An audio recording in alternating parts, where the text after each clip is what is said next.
ए दादी कुसरिया कोई का हो कुसरी भैया कोई लो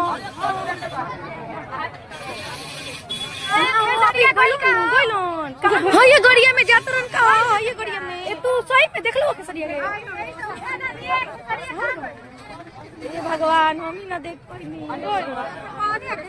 सारी भैया के चल कोई लो साथ दीजिए हम लोग भी आपके साथ हम लोग भी केसारी भैया जिंदाबाद जिंदाबाद। छपरा के रेवलों के समारे के बाद आई बनी हम बस प्यार आशीर्वाद देने खातिर तो बस प्रयास रही कि रोलों के दिल में हमेशा रहे और हमेशा रोलों की सेवा करते रही यही जिला के ठीक बा और हम फिर मिले आए मत करो